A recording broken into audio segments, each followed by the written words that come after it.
Magandang araw po, welcome po sa aking channel, Nov9 TV. Patalasasan po, meron po ba kayong mga properties na napapabayaan or non-performing assets? Plan nyo ibenta, pero wala kayong oras sa pagbenta nito.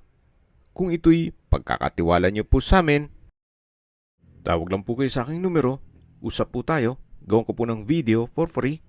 Yes, libre po, wala po kayong babayaran. Tutulungan pa namin kayong mabenta ang inyong property.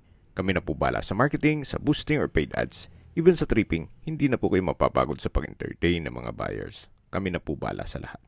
Tawag lang po kayo. Nandito po tayo ngayon sa FE De Castro Subdivision dito sa Bacoor, Cavite, kung saan meron po tayong bagong video presentation. Isang residential property na may lot area na 233 square meters.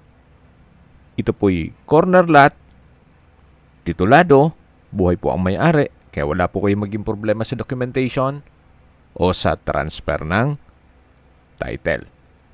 Napakaganda po ng lokasyon nitong property gawa ng malapit po sa mga business establishments. Actually, walking distance lang po ito mula Bacoor Boulevard at dalawa po ang entry at exit points. May access road po ito sa kabilang gate na kung saan dun po yung Molino Road. Then dito naman po sa main gate ay yung Bacoor Boulevard. Yan po ang frontage ng corner side. At check po natin dito sa loob. Medyo masukal, pero patag naman po siya. Usable naman po, hindi nyo na kailangang magpatambak. At flood-free area na rin po itong area. Kung sakali man po na hanap nyo isang maliit na sukat ng lupa para sa inyong negosyo na malapit sa lahat, malamang ito na po yung hinahanap nyo. So dito po sa kabilang side ay may bakod na itong mga kapitbahay. Maganda pong mag-project dito ng apartment o rental business. At kung sakali man po na meron po kayong negosyo, pwede rin po itong gawing sub-office or satellite office or pwede rin pong garahe. Pero sa heavy equipment mukhang hindi pwede. Mga small vehicles lang. Mga 6-wheeler truck po. So yan po, habang pinagmamasdan nyo po itong kapaligiran, pag-usapan natin ang distance, location at travel time. Mula po sa Bacoor Boulevard, ang distance is 230 meters at ang travel time is 1 minute. Opo, napakalapit lang po nito. At mula naman po sa Molino Road, ang distance is 800 meters at ang travel time is 3 minutes. Mula naman po sa St. Dominic College of Asia at St. Dominic Medical Center, ang distance is 950 meters at ang travel time is 3 minutes. At yan po yung lagi kong binabanggit sa inyo na dapat nyo i-consider sa paghanap ng property, yung meron pong malapit na hospital.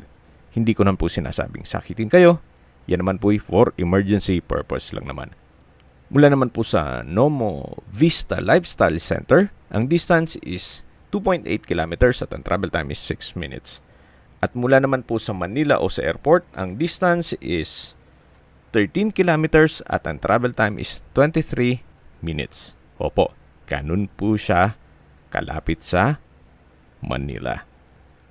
Binebenta po ito ni owner sa halagang 4.5 million pesos net. Ibig pong sabihin, si buyer po ang sasagot sa lahat ng taxes at expenses with regard to documentation. Kung may mga katanungan po kayo, tawag lang po kayo sa aking numero. At sa mga kababayan naman natin nasa ibang bansa, meron po akong WhatsApp, Viber, at Telegram. Same number lang po, 0917-316-3399.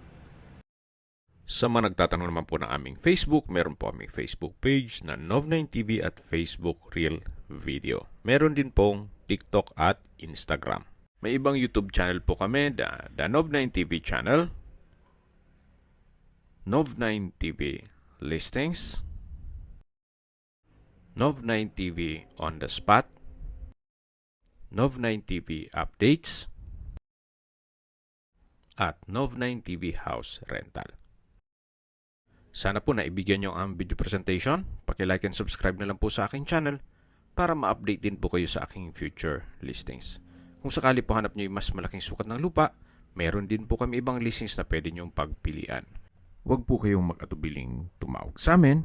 Then, let us know your budget para malaman namin kung anong property pwede naming ilog sa inyo. Sa lahat pong viewers, subscriber at nagtiwala po sa amin, salamat po sa suporta.